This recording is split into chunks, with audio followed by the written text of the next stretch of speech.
Hey, you guys, thank you for joining us on MGM MarketAbilities podcast here, produced by Growing Media. Love it. So I had an idea of something we could talk about since we are currently in this moving state that we are in. We're leaving. We're leaving this building and going to a new one, but we are kind of working very closely with another business. Yes. So I kind of wanted to talk about building relationships with other business owners, with people, and how that can benefit not only you, but like both of you and even your community too in some points. 100%. Yeah. Yeah. I mean, in the business that we're partnering with, it ends up being a perfect match for us. And so, like I think Angie has said it a billion times in the last week, this is a God thing. It is a God thing. They do a lot of print, they do a lot of streaming and sponsorships for like sports and stuff like that. Mm-hmm. And they don't really want to do a lot of the high-end commercial stuff, the social media management, and like that's what we specialize in. Right, but their clientele are going to want that. Right. Yeah. Well, they already do. Right. So they want that, and they don't. The other company doesn't want to do it, so then they hand it to us, and then we're going to have people coming to us. They're like, "Hey, I need this," and you're like, "Well, we don't quite do that, or we do, but they do it better." Sure. So we're going to hand the business off to them. It's a nice way to collaborate, build relationships, and everybody benefits off of it. The client benefits because they get the top quality work from who wants to do it and who's skilled at it. Then you got each of the businesses are giving each other work, so there's being money generated, and even more relationships being built with the new clients now. Yeah. We talk about it all the time. Trust. They may feel more comfortable going with the individual, the group that we're going to collaborate with. And that's fine. We still want to work for you until you feel like you can trust us, you know, Right. but we're not in the business of cutting people out or whatever. We love to make those kinds of relationships where both benefit for sure. And it takes a lot of understanding to be able to work that way. Totally. And it's interesting because the group that we're working with, they've been in existence for, more than a decade, as, has Growing Media. And it's like, why would you do this now?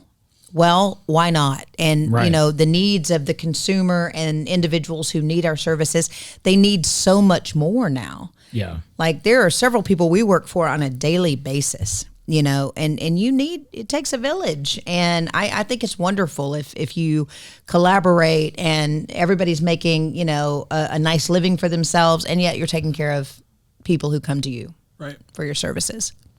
Yeah. I mean, it's a big deal. It's like our team just got 5 people bigger. 100. I told him before we left today, I said, you just hired Growing Media. Like, right. We work for you. Yeah. Yeah, and I think he really liked that a lot. And I meant it. I mean, we're at a point in our careers where we can work white label. I'm fine with that. I would actually prefer that in some cases because as a creative, it's so much easier to hear from the client, whether they tell us directly or whoever sold it, delivers the message to us. And then we like to get together working and collaborating, and we like to turn out content that leaves everybody speechless. And there's no reason not to be into that because like, as long as you let the ego go, like because the only reason to be so concerned about whether your name is on something is just to how it's going to look on you, how it's going to reflect on you. Right. Posturing. So, and you can show off, be like, hey, I'm going to put this in my reel or whatever, and be like, I made this.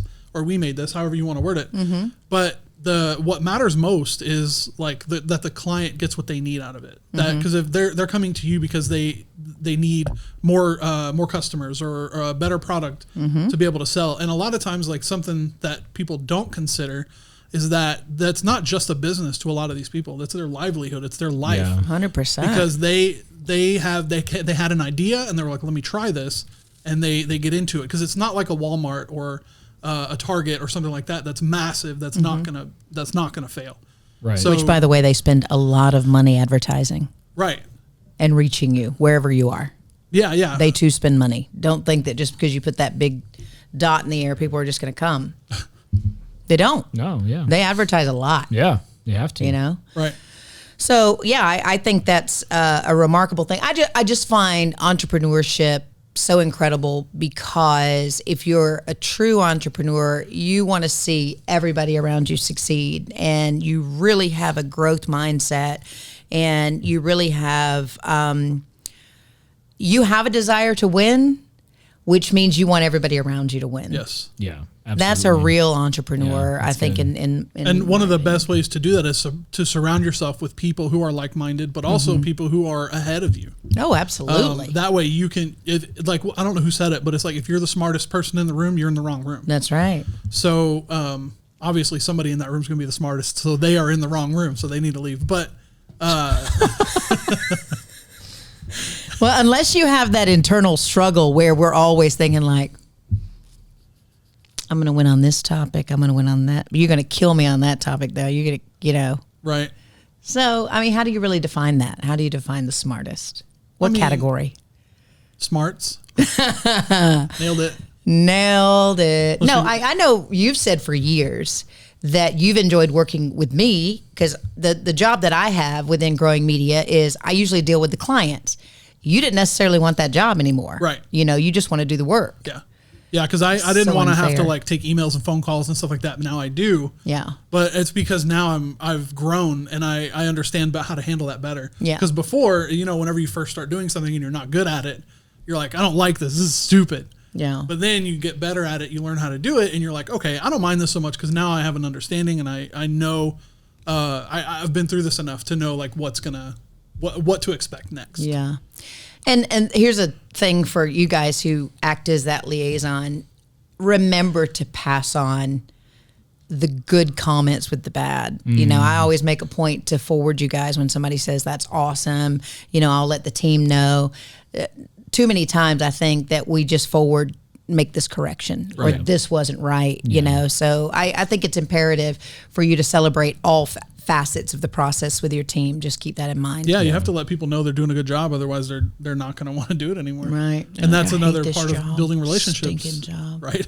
Yeah. Well, and I think sometimes you get in the minutia of like doing work over and over again, and you're like, am I even doing a good job, or am I doing something I've done a billion times? Right. And so you need to be reminded sometimes of like, yeah, this is exactly what we want. This is working. Keep doing that. It kind of goes back to what you guys were talking about earlier, where you walk into a building and you're like, somebody who hasn't been in there a lot, they're like, man, this is beautiful, this is amazing. Where you spend all your time in there, you're just like, it's normal to me. Yeah. So it's so true. Gosh, there's such a deep message in that. Yeah. I've been reading this week, like people complain about their home, their job, their car. There are some people who have none of those things. Right. What was it that said like, I hated my shoes until I met a man who had no feet or something like that. Yeah. It's like, yeah, you don't realize what you've got until that's right. You find out that there's something else. But what I was talking about was getting into the mundane of where you're just like, you make the same things over and over again, or you could do like a similar thing over and over again. You're like, is this even good? And you show it to somebody else that's, maybe not in the industry or whatever. And they're like, I can't believe you did this. You'd be like, bro, it's like, I could do this in my sleep. Yeah. Yeah. And I think that's part of it. And we're guilty of it here as well. If you find that happening to yourself, don't just sit there and die or writhe in pain. Like, speak up. We've been talking a lot about different opportunities. I've been praying about different opportunities. And here it is.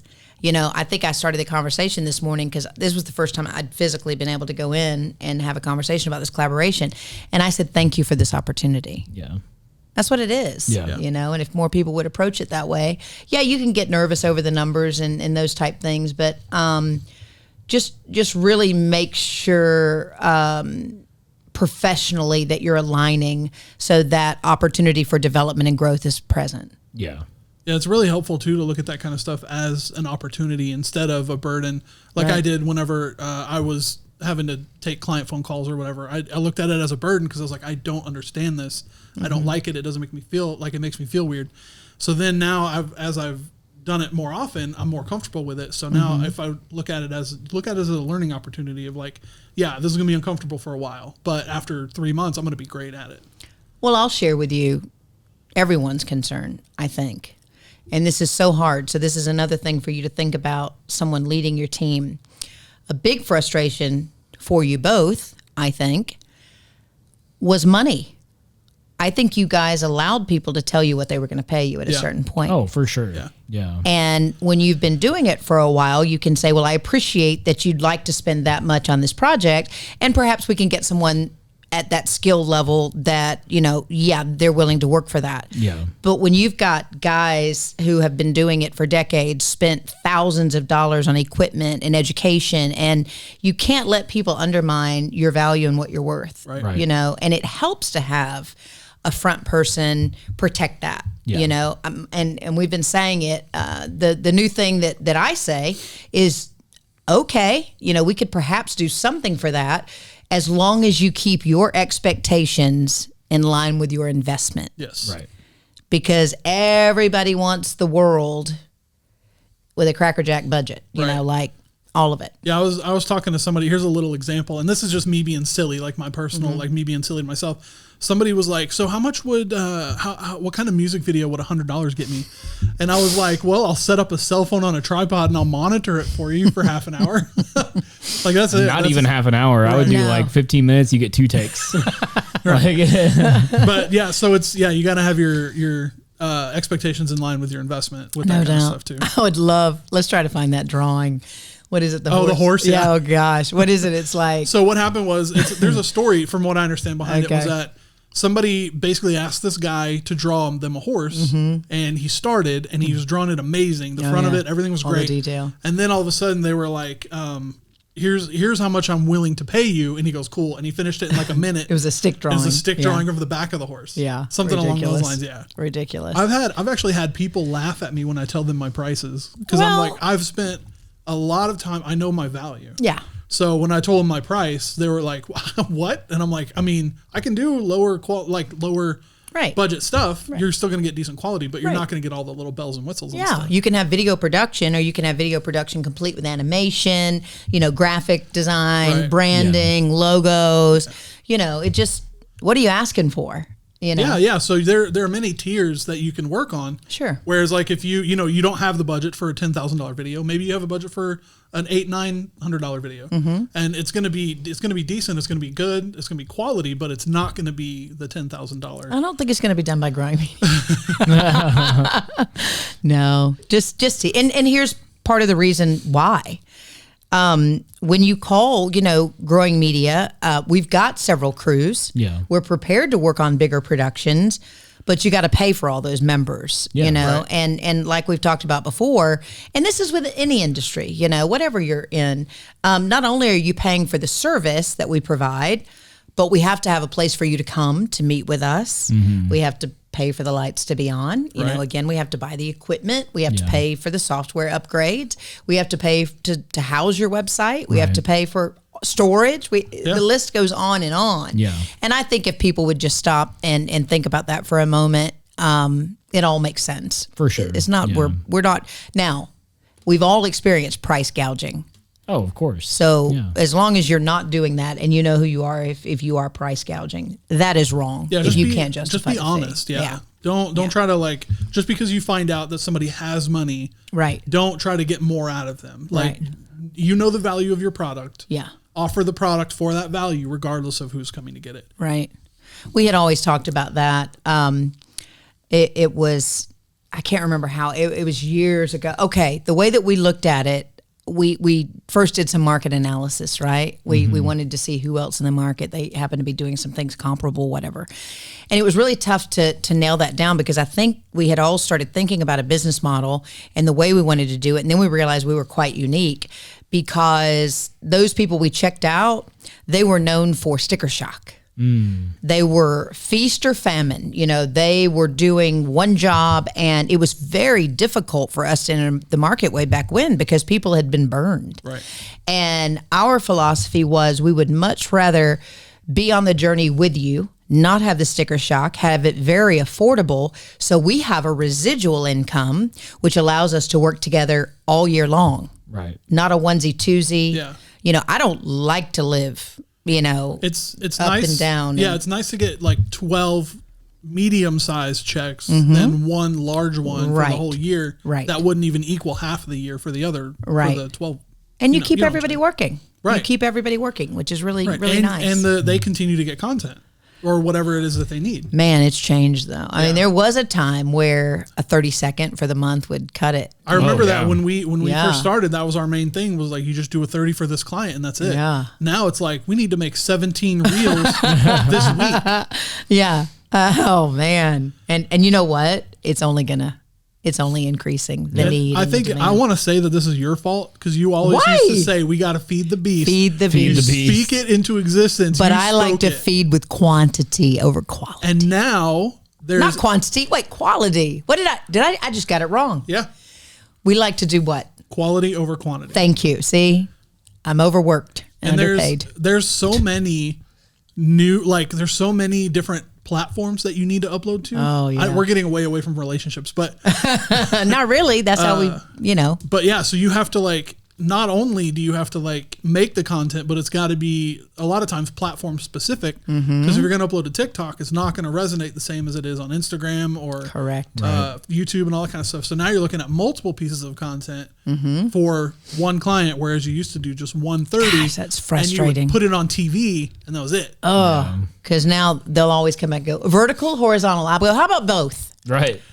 And then I always go, no. They hate it. Yeah, no doubt. But have you seen those people setting up the different mechanisms on their camera mounts or whatever? So they have one camera that's horizontal, one that's vertical, smart, and a GoPro and a 360, and it's smart. Now you got a drone following you everywhere you go, because you got to have BTS of all the stuff that you're shooting.